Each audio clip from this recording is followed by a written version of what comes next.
Kisah Sang Penakluk. Jika Anda masih menyukai cerita ini jangan lupa like, komen dan share. Terima kasih. Bab 13-16.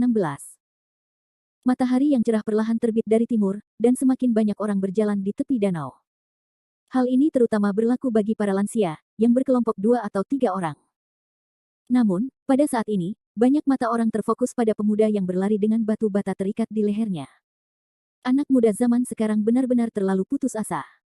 Mereka tidak bisa mempertaruhkan nyawa mereka begitu saja bahkan ketika mereka sedang melatih tubuh mereka. Ya, aku melihatnya berlari ketika aku tiba di sini pukul 5 pagi, dan dia masih belum berhenti. Setelah beberapa perhitungan kasar, pemuda ini telah berlari setidaknya 30 putaran. 30 putaran. Ya Tuhan, kita sudah turun 90.000 meter. Kita benar-benar berusaha sekuat tenaga. Sosok Mia Fang menyapu kerumunan, dan tentu saja mendengar percakapan para tetua. Kegelisahan di hatinya tumbuh, dan kecepatannya meningkat, seperti embusan angin. Dia mengejar punggung Kevin Ye. Sedikit lagi, sedikit lagi. Cepatlah, kita masih bisa lebih cepat. Kevin Ye menyemangati dirinya sendiri sambil berlari. Jika dia ingin memasuki pintu masuk 9 revolusi Dewa Iblis, tanpa bantuan energi roh yang kaya dan harta alam, Kevin Ye hanya bisa memilih metode yang paling kuno dan efektif ini. Itu adalah penempaan tubuh yang kejam.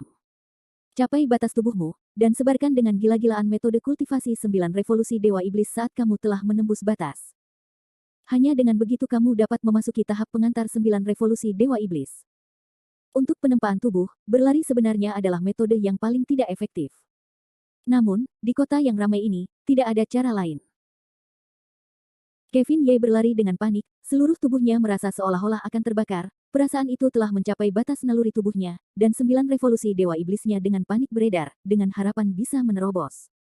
Kevin Ye, Kevin Ye. Tepat ketika Kevin Ye merasa bahwa tubuhnya tidak bisa berhenti berubah, seolah-olah dia akan berhasil. Teriakan yang jelas dan tajam datang dari belakangnya, Kevin Ye, cepat berhenti, cepat berhenti. Kevin Ye tidak berbalik saat dia menggertakkan giginya dan berlari kencang sepanjang jalan. Melihat bahwa Kevin Ye tidak berniat untuk berhenti sama sekali, Mia Fang di belakangnya dengan ganas melangkah maju, dan dengan kecepatan badai yang deras, dia melampaui Kevin Ye. Kemudian, dia berbalik dan dengan ganas menghalangi di depan Kevin Ye. Mata kosong Kevin Ye tiba-tiba terbuka, memancarkan cahaya keemasan. Tubuhnya condong ke depan, tetapi dia masih berhenti di depan Mia Fang dengan tergesa-gesa. Apakah kamu tidak ingin mati? Kevin Ye dan Mia Fang hanya berjarak beberapa inci dari satu sama lain, wajah mereka pucat pasi, saat mereka meraung marah. Kevin Ye tahu bahwa jika dia menerobos saat ini dan bertabrakan dengan Mia Fang tanpa henti, maka di bawah aktivasi Dewa Iblis 9 revolusinya, Mia Fang pasti akan mati. Dada Mia Fang bergerak naik turun, dia terengah-engah, dan memarahi Kevin Ye, kaulah yang tidak peduli dengan hidupmu sendiri. Kevin Ye, berlari bukanlah caramu berlari. Jika kau terus berlari seperti ini, kau akan mati kelelahan, tahukah kau? Kevin Ye menarik napas dalam-dalam, dia menatap Mia Fang yang marah yang matanya terbuka lebar, dan menjadi tenang. Kevin Ye tidak menyalahkan Mia Fang karena mengganggu rencananya. Bagaimanapun, Mia Fang tidak tahu apa yang akan dia lakukan. Maaf, Fang, aku salah bicara tadi. Mia Fang juga tidak benar-benar mengerti mengapa dia benar-benar kehilangan kendali atas emosinya saat dia melihat Kevin Ye. Terutama ketika Kevin Ye bertemu dengan bahaya, kecemasan itu membuatnya merasa lebih sakit hati daripada mengkhawatirkan dirinya sendiri. Melihat kata-kata Kevin Ye yang mulai tenang, Mia Fang pun ikut melunak. Kevin Ye, ada cara untuk menempa tubuhmu. Seperti kata pepatah, tergesa-gesa akan sia-sia. Kamu akan melakukan yang sebaliknya. Kamu akan menghancurkan tubuhmu. Akhir pekan ini adalah ujian bulanan. Jika kamu punya waktu, kamu harus belajar lebih banyak. Jika itu orang lain, tidak peduli seberapa besar Dewi peduli padanya, dia pasti akan berterima kasih. Akan lebih baik jika dia bisa mengatakan satu kata lagi kepada Dewi. Namun, Kevin Ye bukan salah satu dari mereka. Mengangguk ke arah Mia Fang, Kevin Ye berkata dengan acuh tak acuh, aku mengerti, terima kasih Fang atas perhatianmu. Setelah itu, Kevin Ye berbalik dan pergi tanpa menoleh ke belakang. Menatap sosok Kevin Ye yang pergi, Mia Fang benar-benar merasakan kehilangan yang tak dapat dijelaskan di lubuk hatinya. Seperti seorang gadis kecil yang baru saja dirundung masalah, dia menghentakkan kakinya dan bergumam, Huff, kau bisa bersikap seolah-olah kau baik. Lari saja, dan aku akan membunuhmu. Pada saat ini, Lanakin berlari menghampiri, setengah berjalan dan setengah berlari. Terengah-engah, dia berdiri di depan Mia Fang dan terengah-engah. Begitu cepat. Mia Fang mendengus, aku tidak gila, aku sangat hebat. Meskipun dia mengatakan itu, Lanakin masih bisa mendengar ketidaksenangan dalam nada bicara Mia Fang. Dia melirik Kevin Ye yang telah menghilang di antara kerumunan dan bertanya, ada apa, pasangan sedang bertengkar. Dengan keramahan seperti ini, Mia Fang sangat marah sehingga dia mulai menghentakkan kakinya, siapa pasangan yang bersamanya, kita berdua tidak akan pernah bisa melakukannya. Lanakin, kamu tidak diperbolehkan mengatakan hal seperti itu di masa mendatang, kau mendengarku. Lanakin segera memaksakan senyum, baiklah, baiklah, aku tidak akan mengatakan apa-apa lagi, aku tidak akan mengatakan apa-apa lagi. Tapi Kevin Ye ini, dia benar-benar tidak punya perasaan sama sekali. Jika anak laki-laki lain bisa menerima perhatianmu, Mia Fang, mereka pasti sudah gembira dan menyatakan kesetiaan mereka. Dia sangat baik, dia benar-benar seperti sepotong kayu. Dia benar-benar berbalik dan pergi. Lanakin, aku sudah bilang kamu tidak boleh membicarakannya, tetapi kamu masih saja membicarakannya. Mia Fang sangat marah. Oke, jangan bicarakan dia, oke. Lanakin terkikik dan menarik Mia Fang. Bagaimana dengan ini, Mia Fang, ayo pergi ke paviliun musim semi untuk makan roti. Di dunia ini, makanan lezat adalah bentuk kenyamanan terbaik. Ketika kamu melihat roti putih, kamu tidak perlu khawatir sama sekali. Mia Fang mendengus pelan, aku tidak akan pergi lagi, aku sangat marah. Lanakin tiba-tiba melompat berdiri, jangan, Mia Fang, bukankah kita sudah sepakat tentang ini? Mia Fang melotot tajam ke arah Lanakin, makan, kau hanya tahu cara makan.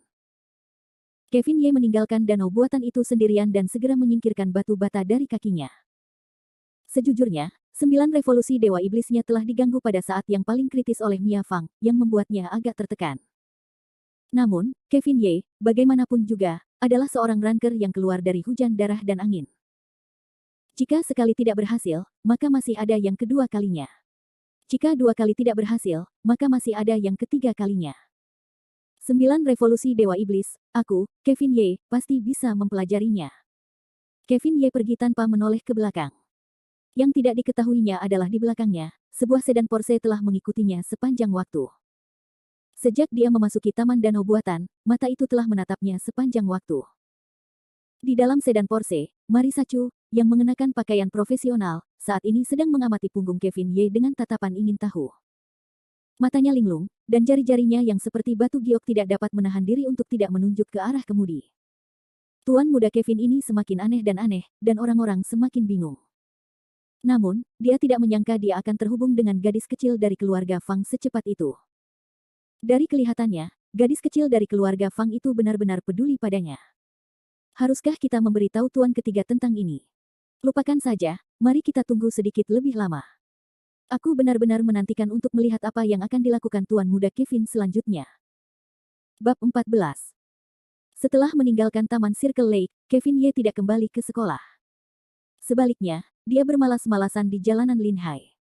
Tubuhnya yang lelah dan kakinya yang masam seperti timah tidak membuat Kevin Ye merasa tidak nyaman. Tanpa disadari, matahari sudah mencapai tengah hari.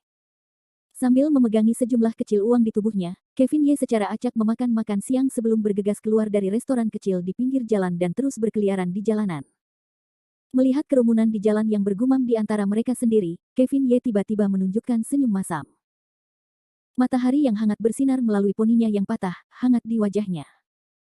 Suasana hati yang sedih yang belum secara paksa memasuki alam Dewa Iblis 9 revolusi yang diganggu oleh Mia Fang langsung menghilang di bawah sinar matahari yang hangat. Menenangkan dirinya, Kevin Ye berdiri di sisi jalan.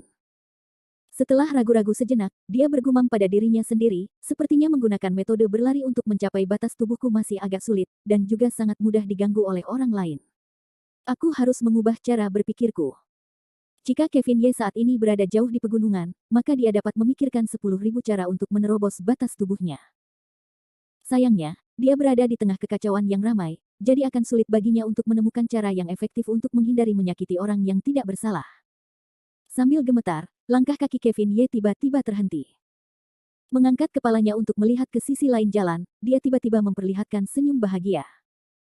Meskipun itu hanya kota kelas 2, Linhai sangat berkembang pesat. Seluruh kota sedang membangun kota baru. Di seberang Kevin Ye ada lokasi konstruksi.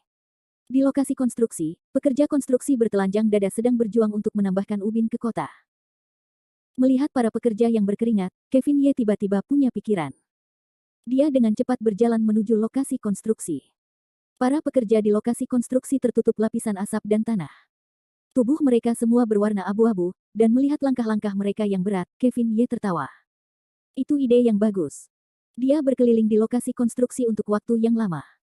Awalnya, sekelompok pekerja konstruksi tidak memperhatikan para siswa muda yang tiba-tiba muncul di lokasi konstruksi.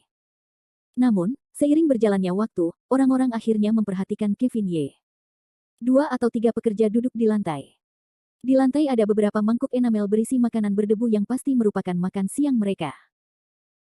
Salah satu pria terkemuka yang tampak berusia sekitar 40 hingga 50 tahun melihat bahwa Kevin Ye selalu berkeliaran dan tidak dapat menahan diri untuk tidak datang untuk bertanya. "Nak, siapa yang kau cari?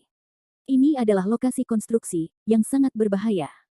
Jika tidak ada yang lain, kau harus meninggalkan tempat ini secepatnya."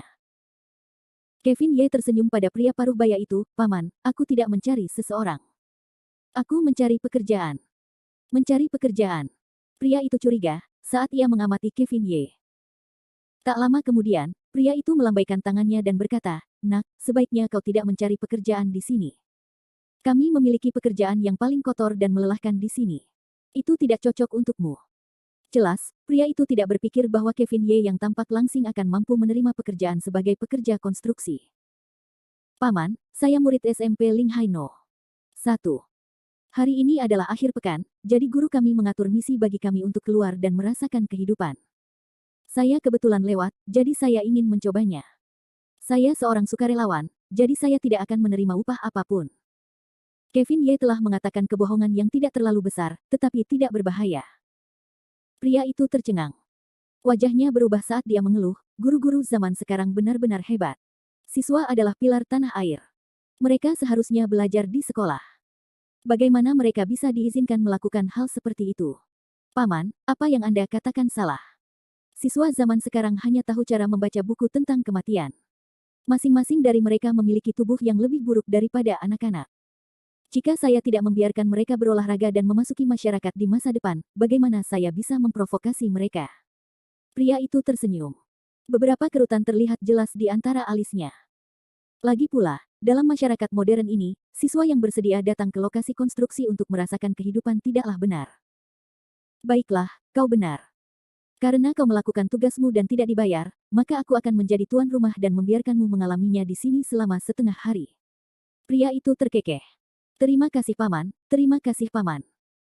Jangan panggil aku paman, margaku Li, namaku Lihan." Lihan berkata, lalu melambaikan tangannya ke Kevin Ye, "Adik kecil, ikutlah denganku, aku punya sesuatu untuk diatur untukmu." Saat dia berbicara, Lihan berbalik dan bergumam, "Anak yang baik. Di masyarakat ini, tidak banyak yang bisa menanggung kesulitan orang lain.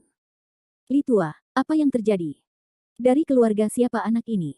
Dia terlihat cukup tampan. Dia tidak mungkin anak harammu, kan?" Para pekerja yang duduk bersila di tanah menggoda Lihan.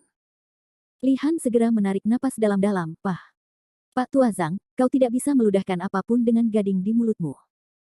Andai saja aku, Lihan, punya anak seperti ini yang bersekolah di sekolah menengah. Sayang sekali, aku tidak seberuntung ini. Anak ini datang untuk merasakan kehidupan di lokasi konstruksi kami. Dia bilang itu tugas sekolah." "Zhang Laosi, jangan bicara omong kosong."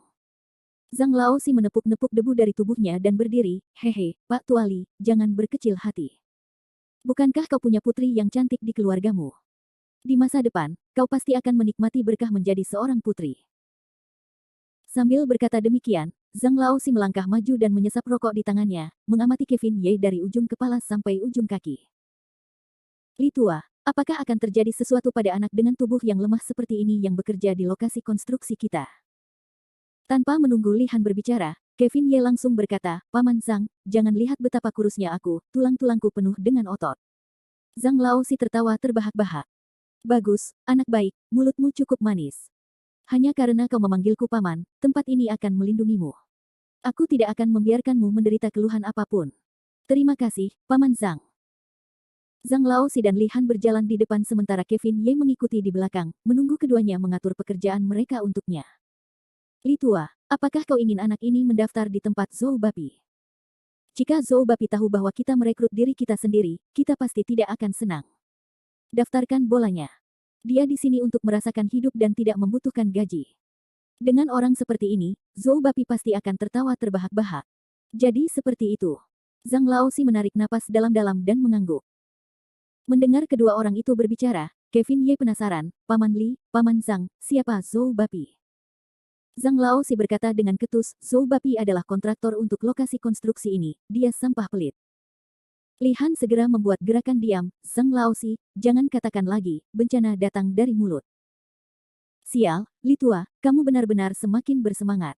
Kamu takut padanya, dan aku tidak takut padanya. Bukankah dia hanya perampok kepala? Aku bekerja dengan kekuatanku sendiri dan menghasilkan uang, apa yang perlu ditakutkan? Itu benar. Itu benar, tapi... Li Han berkata, wajahnya masih jelek.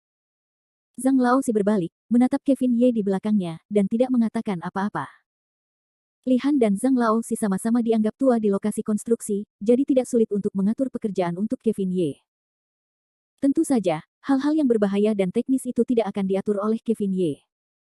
Pekerjaan yang harus dilakukan Kevin Ye sangat sederhana, dia hanya ingin memindahkan batu bata. Karena konstruksi dilakukan di mana-mana, kartu-kartu besar hanya dapat diparkir jauh, jadi seseorang harus memindahkan batu bata dari truk ke lokasi konstruksi. Mengenai tugas ini, Kevin Ye hanya bisa berharap. Adik kecil, yang kamu butuhkan untuk memindahkan batu bata adalah kekuatan.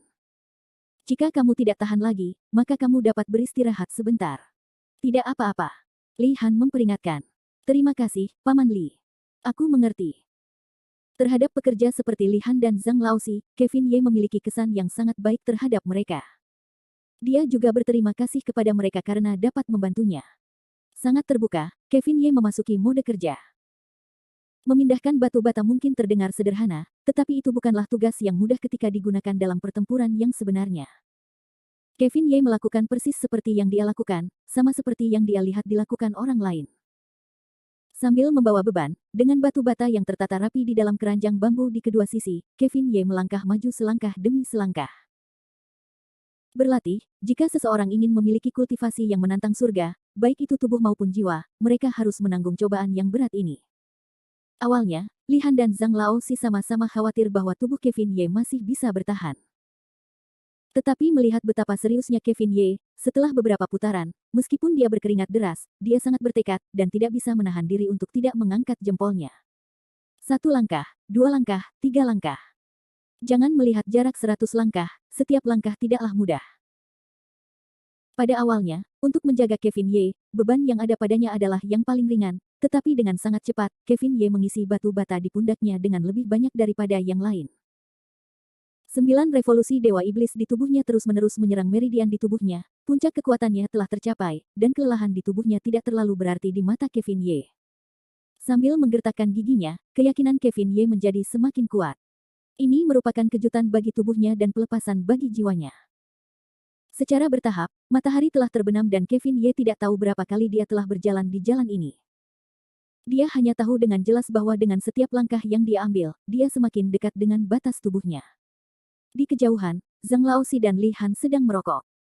Melihat Kevin Ye yang tampak seperti biasa, Li Han menghela nafas dengan emosi, anak ini benar-benar mempertaruhkan nyawanya.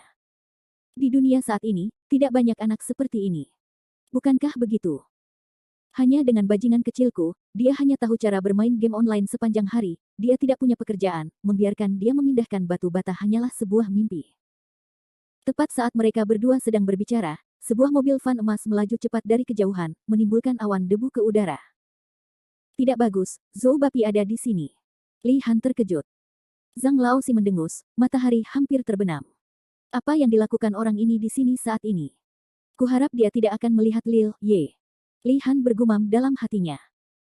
Namun, di dunia ini, apa yang perlu ditakutkan sudah datang. Mobil van piala emas itu kebetulan berhenti tepat di samping Kevin Ye. Dari dalam mobil van, seorang pria paruh baya dengan kulit berminyak dan pipi bedak berjalan mendekat, di belakangnya ada beberapa orang besar yang tampaknya antek-antek.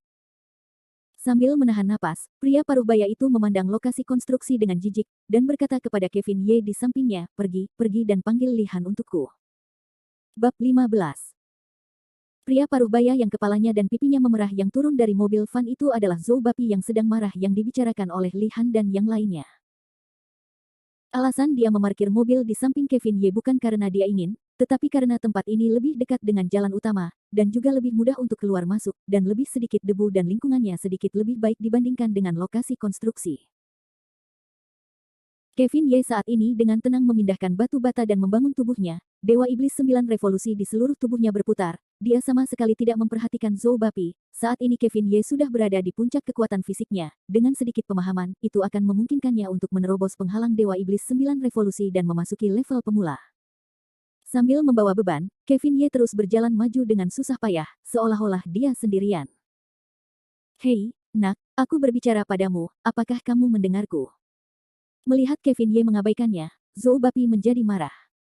Zhou Bapi mengklaim bahwa dia adalah raja di lokasi konstruksi ini, dan siapapun yang melihatnya di lokasi ini harus menghormatinya. Tidak seorang pun di lokasi ini yang berani mengabaikan otoritasnya. Kevin Ye adalah pengecualian. Zhou Bapi tidak dapat menahan amarah di hatinya.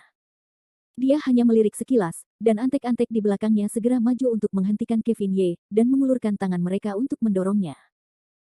Kevin Ye saat ini diam di dunia latihan tubuhnya. Dia tiba-tiba bertemu dengan kekuatan luar, tubuhnya terbalik, dan dengan suara honglong, seluruh tubuhnya jatuh ke tanah, dan batu bata berserakan di mana-mana. Pada saat ini, Kevin Ye kembali sadar, dan menatap dingin pada orang yang mendorongnya. Kevin Ye sangat marah, karena seseorang telah dengan paksa menghancurkan tubuhnya yang seharusnya mencoba menyerang Dewa Iblis 9 revolusi untuk kedua kalinya. Siapa kalian? Mengapa kalian mendorongku? Kevin Ye perlahan bangkit. Bocah, dari mana kamu datang? Direktur Zhou kami akan berbicara kepadamu. Apakah kamu tuli? Tatapan mata Zhou Bapi dingin saat dia menatap Kevin Ye. Dengan cepat, ekspresinya berubah, bocah, kamu terlihat asing, aku direktur lokasi konstruksi ini, mengapa aku tidak pernah melihatmu sebelumnya? Dari mana kamu berasal? Pada saat ini, Li Han dan Zhang Laoxi menyadari ada sesuatu yang salah dan buru-buru berlari dari sisi lain. Li Han bergumam sambil berlari, benarkah yang aku takutkan, desah. Li Han berlari di depan Zhou Bapi, merasa bersalah, Direktur Zhou, kamu di sini. Ya. Zhou Bapi mendengus acuh tak acuh, Li Han, sangat tepat bagimu untuk datang. Katakan padaku, apa yang sebenarnya terjadi? Anak ini sepertinya bukan dari lokasi konstruksi kita, kan? Li Han berkeringat deras dan menjelaskan, Direktur Zhou, ini yang terjadi. Dia adalah saudara dari saudara jauh kita. Karena dia datang mengunjungi saya akan membiarkan dia melakukan sesuatu di lokasi konstruksi. Zhou Bapi mencibir, Li Han, kamu benar-benar punya nyali. Apakah kamu pikir lokasi konstruksi ini milik keluargamu? Jika kamu ingin mengizinkan seseorang masuk, kamu dapat mengizinkannya masuk. Apakah dia mendaftar? Apakah kamu bertanya kepada saya? Setelah itu, Zhou Bapi terus berbicara dengan sinis, Li Han, saya pikir kamu sama sekali tidak peduli dengan direktur ini. Biarkan saya katakan, di lokasi konstruksi ini, saya, Zhou Zhaoyang, adalah orang yang bertanggung jawab. Sebaiknya kamu luruskan ini dan jangan mencoba menjadi tua. Ya, Direktur Zhou, saya salah. Bukankah sudah malam? Aku sedang memikirkan besok.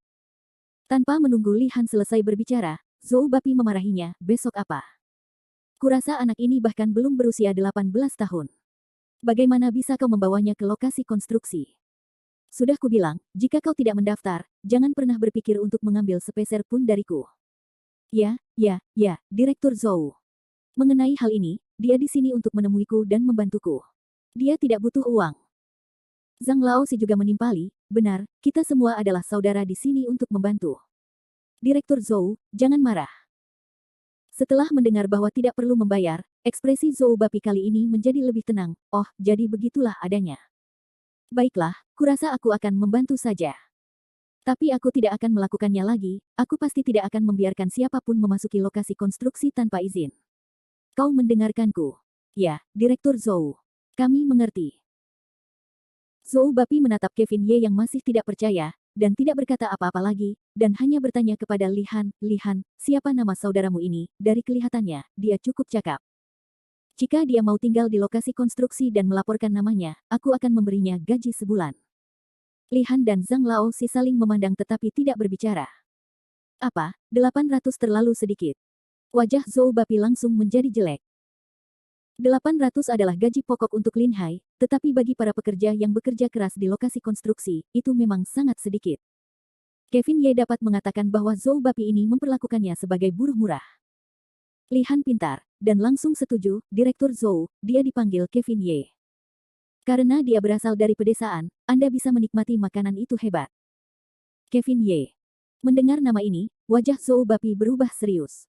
Matanya bersinar saat dia menatap Kevin Ye. Zhang Laozi segera mengganti topik pembicaraan. Dengan nada kaku, ia menggoda, Direktur Zhou, Anda sibuk setiap hari. Bagaimana Anda bisa datang ke lokasi konstruksi hari ini? Zhou Zhao yang menyeringai, aku lupa tentang masalah penting. Sambil berkata demikian, Zhou Zhao yang melambaikan tangannya ke belakang, dan antek itu segera menyerahkan sebuah tas kerja kulit hitam, Direktur Zhou. Kalau bukan karena Li Han dan Zhang Laozi tahu segalanya tentangnya, mereka pasti mengira Zhou Zhao yang adalah semacam bos besar. Zhou Zhao yang mengeluarkan beberapa amplop dari tas kerjanya. Sudah hampir akhir bulan, hari ini aku datang untuk mengambil gajimu bulan lalu. Setelah mendengar tentang penyelesaian gaji, Li Han dan Zhang Laozi menjadi bersemangat. Zhang Laozi berpikir dalam hati, apa yang terjadi hari ini, apakah Zhou Bapi ini mengubah jenis kelaminnya? Dia benar-benar membayar gaji bulan lalu begitu cepat. Setelah menimbang amplop di tangannya, Zhou Zhao yang berkata, kemarilah, ini 10.000, gajimu bulan lalu, ambil ini. Mendengar angka 10.000, Li Han dan Zhang Laozi langsung curiga, dan tidak berani mengulurkan tangan untuk menerimanya. Zhang Laozi sangat lugas, Direktur Zhou, itu tidak benar. Tim kami memiliki 23 orang, tetapi gaji bulanan kami masih lebih dari 40.000. Mengapa hanya 10.000? Zhou Bapi tertawa dingin, 10.000 ini untuk Anda dan Li Han. Kalian berdua telah berkontribusi banyak pada tim. Kalian simpan saja dulu. Akhir-akhir ini, operasi perusahaan agak sulit. Mengenai uang orang lain, saya khawatir itu harus ditunda selama beberapa bulan. Kembalilah dan beritahu mereka bahwa mereka perlu memahami kesulitan perusahaan. Li Han dan Zhang Laozi merasa hati mereka menjadi dingin. 10.000 keping ini seperti kentang panas di tangan mereka, tidak ada dari mereka yang berani menerimanya. Melihat ekspresi keduanya, Zhou Bapi secara alami tahu apa yang mereka pikirkan di dalam hati mereka. Dia juga bajingan, jadi dia langsung memasukkan uang itu ke tangan Li Han dan berkata, baiklah, aku akan memberimu upahmu juga. Misiku juga selesai, aku masih punya banyak hal yang harus dilakukan, jadi aku akan pergi dulu. Zhou Zhao yang segera berbalik. Zhang Laozi meraih Zhou Zhao yang, tidak, Direktur Zhou. Para saudara sudah tidak mampu menjaga panci tetap mendidih, dan menunggu uang itu habis. Bukankah 10.000 yuan ini terlalu sedikit? Zhou Bapi segera menoleh, wajahnya muram, terlalu sedikit. Pada saat ini, para antek di belakang Zhou Bapi juga mulai bergerak, semua mata mereka tajam, menatap Zhang Laozi, dengan perasaan bahwa mereka akan menyerang kapan saja. Menghadapi tekanan tak kasat mata semacam ini, meskipun Zhang Laozi tergagap, dia tetap berkata, Direktur Zhou, bukankah kita sudah menulis ini di kontrak? Baiklah, mari kita lakukan setiap bulan. Ini, 10.000 kredit ini, sungguh. Tanpa menunggu Zhang Laozi selesai berbicara, Zhou Zhao yang memarahinya, Zhang Laozi, dasar bocah tua, jangan begitu tidak tahu malu. Saya telah menandatangani kontrak dengan kalian semua untuk menyelesaikan akun setiap bulan, tetapi ketika kalian keluar dan bertanya-tanya, kalian akan mengetahui bahwa bisnis selalu dilakukan sesuai batas waktu. Sudah sangat baik hati bagi saya untuk membayar kalian sekarang karena kalian bahkan tidak punya separuh waktu untuk bekerja. Jika kalian terus mengeluh tentang ini, saya akan memberitahu kalian, saya tidak akan memberi kalian uang lagi. Zhang Laozi langsung marah, matanya berkobar, Zhou Zhaoyang, kalian tidak jujur, jika kalian tidak memberi kami uang, kami akan berhenti bekerja. Biar ku beritahu, hak-hak kami para pekerja migran juga dilindungi oleh hukum, jadi aku bisa menuntutmu. Zhou Zhaoyang tidak marah dan malah tertawa, baiklah, Zhang Laozi, bukankah kamu hanya mengandalkan ijazah semamu untuk menghirup udara segar? Kamu pergi saja dan berdamai. Tapi izinkan aku mengingatkanmu, kontrak dengan jelas menetapkan durasi pekerjaan. Masih ada 3 bulan lagi hingga pekerjaan selesai. Jika kamu berani menghentikan pekerjaan dan gagal menyelesaikan pekerjaan sesuai batas waktu, apakah kamu akan menunggu kompensasi? Jika kamu menunda durasi proyek, itu akan menjadi kerugian. Aku khawatir kamu tidak akan dapat memberiku kompensasi. Kau. Sambil berbicara, Zhou Zhao yang perlahan mendekati Zhang Laozi, mencengkeram kerah bajunya dan berkata dengan kasar, Zhang Laozi, kukatakan sekali lagi, kau boleh menuntutku di pengadilan. Namun, jika kau menuntutku, apakah kau masih bisa keluar dari kota Linhai atau tidak, itu belum pasti. Ancaman, Zhou Zhao yang adalah ancaman yang terang-terangan. Meskipun Zhang Laozi lebih tangguh daripada Li Han, dia juga tidak bisa menerimanya. Wajahnya pucat, dia menggertakkan giginya keras, tetapi tidak berani mengatakan apapun. Sambil mendengus dingin, Zhou Zhaoyang mengabaikan kedua orang itu. Ayo pergi. Dengan lambaian tangannya, 7 hingga 8 antek yang sombong mengikuti Zhou Zhaoyang ke dalam mobil, tampak seperti ayam jantan yang sombong dan manja. Namun sebelum mereka naik kereta, Zhou Zhaoyang melirik Kevin Ye yang marah saat sebuah pikiran muncul di benaknya. Kevin Ye, nama yang sangat familiar, kurasa aku pernah mendengarnya di suatu tempat sebelumnya. Melihat Jue Chen keluar dari mobil van, Zhang Laoxi menarik napas dalam-dalam dengan marah. Bajingan, Zhou Bapi, kamu bajingan. Ini membuatku marah. Li Han tertawa getir dan menasihati, baiklah, Pak Tua Zhang, jangan marah. Zhang Laoxi duduk di tanah dan mulai merokok dengan berat. Air matanya yang lama mengalir ke wajahnya yang tertutup debu. Suara Zhang Laoxi tercekat oleh emosi, bagaimana mungkin aku tidak marah? Li Tua, tim kita semua datang dari pedesaan bersama kita. Semua orang bersiap untuk mengikuti kita ke kota untuk menghasilkan banyak uang, tetapi sekarang, mereka telah menyia-nyiakan usaha mereka dan bahkan belum berhasil mendapatkan 1 sen pun. Zhou Bapi terkutuk ini, dia benar-benar bertindak terlalu jauh. Wajah Li Han juga dipenuhi dengan rasa sakit, dia duduk di tanah dan berkata, hei, Zhang Tua, puaslah saja. Kami masih memilikimu di antara kami. Kamu tahu beberapa kata dan kamu bahkan menandatangani kontrak dengan mereka. Lihat tim sebelah, tidak ada apa-apa di sana, mereka bahkan lebih buruk dari kita. Ini kenyataan, tidak ada yang bisa dilakukan. Zhang Laoxi menghela napas panjang. Saat ini, kita hanya bisa berharap bahwa setelah batas waktu, Zhou Bapi ini akan dapat membayar kita kembali. Tidak seperti usaha kita yang sia-sia. Melihat kedua pekerja tua yang tergeletak di tanah, Kevin Ye punya firasat buruk tentang hal itu. Jika Kevin Ye saat ini masih menjadi dewa pertama dari 9 alam yang kuno dan penuh badai, dia pasti sudah membunuh Zhou Zhaoyang dan anak buahnya. Tapi sekarang, dia hanya bisa menghela nafas dalam kesedihan, terlepas dari apakah itu dunia abadi atau bumi, di mana-mana tidak adil. Mereka yang hidup di lapisan masyarakat terbawah akan selalu paling menderita. Hal ini menyebabkan Kevin Ye semakin bertekad dalam keyakinannya untuk menjadi kuat, karena hanya dengan menjadi kuat sendiri, dia akan dapat menghindari penindasan dan berdiri di puncak dunia ini. Bab 16. Mobil van tukang roti emas milik Zhou Zhaoyang melaju keluar dari lokasi konstruksi dan memasuki kota yang ramai. Zhou Zhaoyang, yang duduk di kursi penumpang depan, terdiam sejak saat dia meninggalkan lokasi konstruksi, dan tidak ada yang tahu apa yang sedang dipikirkannya. Bahkan anak-anak di belakangnya masih membicarakan apa yang baru saja terjadi di lokasi konstruksi dengan kegembiraan yang tergambar di wajah mereka. Zhang Laoxi ini, dia benar-benar punya nyali untuk memakan macan tutul, dia benar-benar berani berhadapan langsung dengan saudara Zhou, memangnya dia siapa? Benar sekali. Ingin dibayar seperti ini hanyalah angan-angan belaka. Menurutku, setelah masa tugasnya berakhir, kita harus mengirim bajingan pengemis ini pergi, mereka tidak akan mendapat sepeser pun. Bukankah Zhang Laoxi itu hanya mengandalkannya untuk memiliki tato? Kamu bahkan berbicara tentang hukum dengan saudara-saudaramu, apakah kamu tidak takut tertawa terbahak-bahak? Jika bukan karena bocah tua ini yang mempromosikan undang-undang ketenagakerjaan di lokasi konstruksi, saudara Zhou tidak akan menandatangani kontrak omong kosong itu dengannya. Hehe, jadi kenapa kalau kita tanda tangani? Mengakui kontrak ini adalah hal yang benar. Kalau tidak, maka aku yang akan menanggung akibatnya. Aku tidak percaya bocah tua ini berani pergi ke pengadilan. Aku tidak bisa membunuhnya. Para antek melanjutkan percakapan mereka dan antek yang duduk di belakang Zhou Zhaoyang meraih bahu Zhou Zhaoyang dan menyanjungnya, saudara Zhou, kemana kita akan pergi malam ini? Yang lain menggoda, nak, kamu hanya tahu tentang kemegahan emas dan batu giok sepanjang hari. Aku rasa itu karena gadis itu, Xiao Xiao, telah memikat jiwamu. Jangan hanya membicarakanku, apakah kau tidak memikirkan Xiao Hong dari keluargamu? Zhou Zhaoyang menarik napas dalam-dalam, wajahnya menjadi semakin gelap, saat dia bergumam pada dirinya sendiri, Kevin Ye, mengapa nama ini terdengar begitu familiar? Setelah dia selesai berbicara, Zhou Zhaoyang berbalik dengan galak. Di antara kalian, siapa yang pernah mendengar nama Kevin Ye? Para antek saling memandang dan menggelengkan kepala. Setelah hening sejenak, seseorang akhirnya ingat, oh, benar, aku ingat.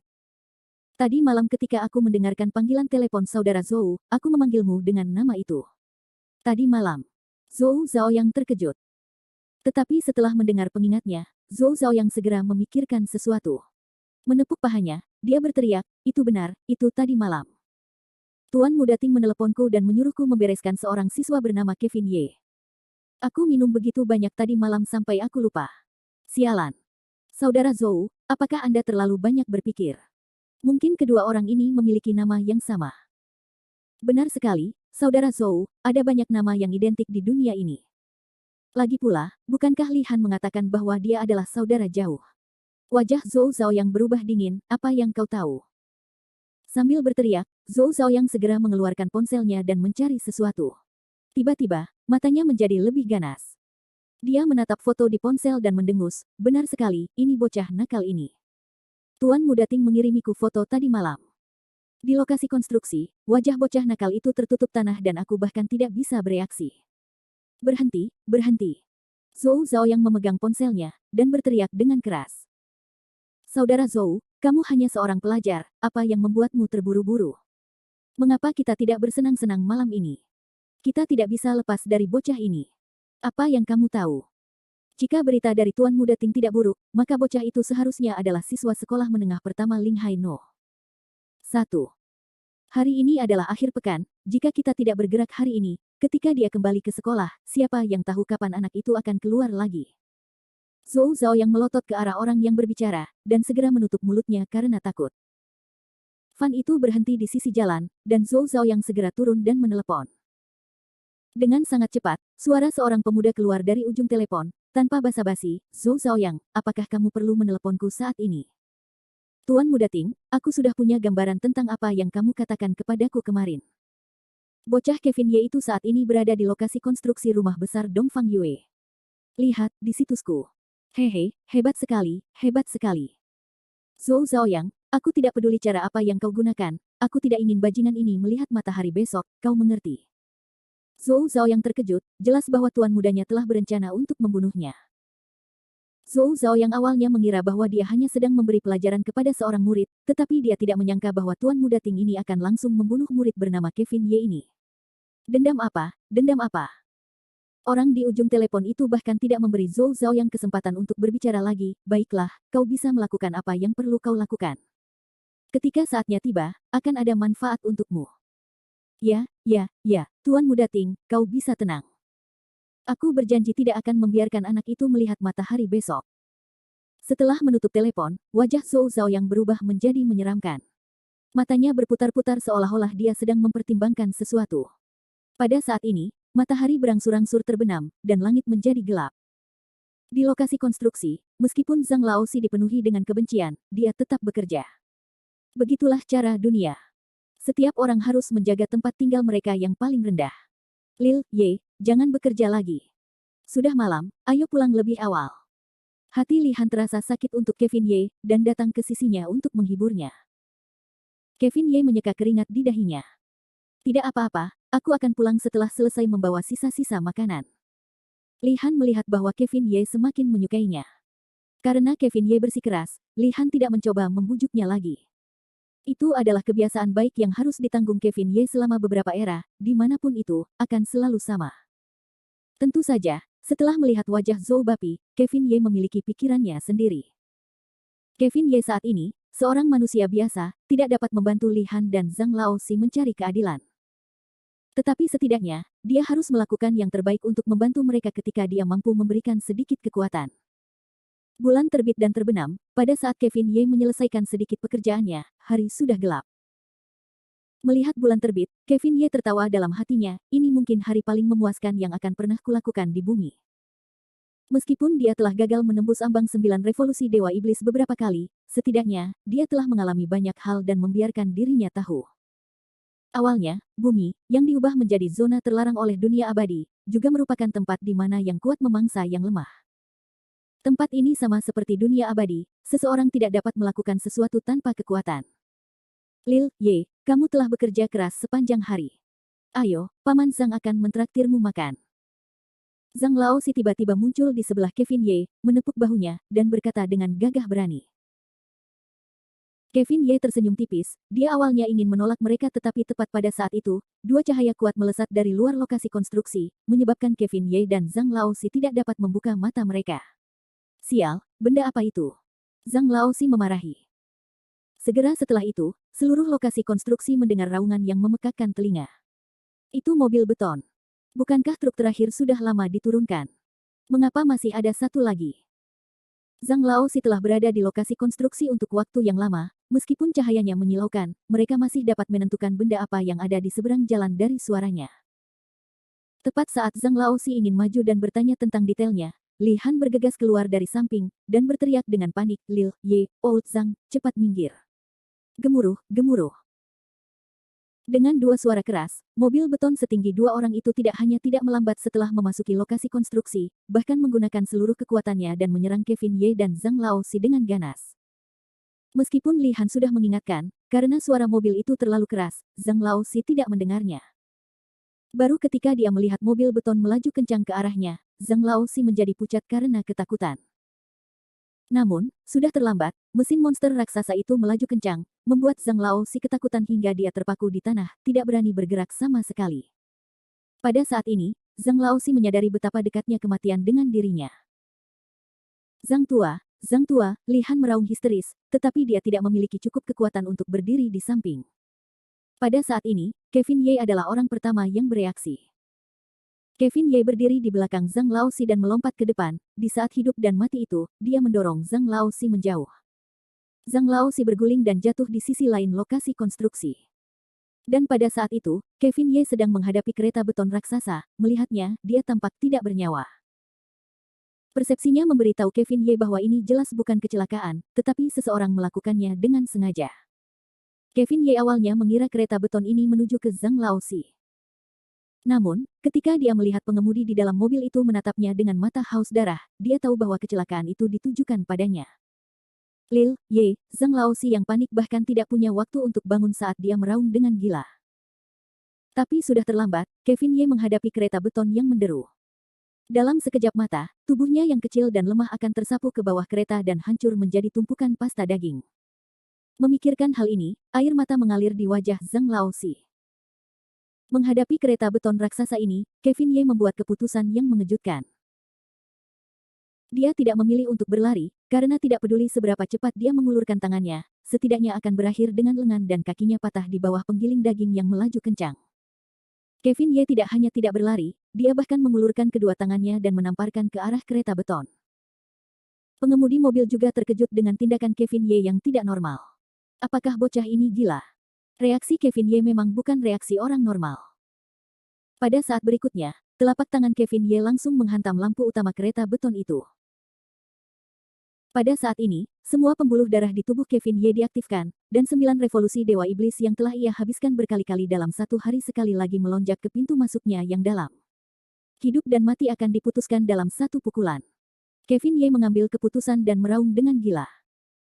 Naluri untuk bertahan hidup dan rasa takut akan kematian segera menyebabkan tubuh Kevin Ye memancarkan kekuatan yang tak terbatas. Gelombang energi menghantam pintu masuk Kevin Ye berkali-kali. Namun, manusia tetaplah manusia. Tidak mungkin mereka bisa menghentikan penggiling daging ini. Tidak seorang pun menyadari bahwa kereta beton itu berhenti sejenak, lalu terus melaju-maju dengan kekuatan yang mengerikan. Dengan suara keras, kereta itu langsung membuat Kevin Ye, yang menghalangi di depannya, terpental. Kevin Ye memuntahkan seteguk darah segar.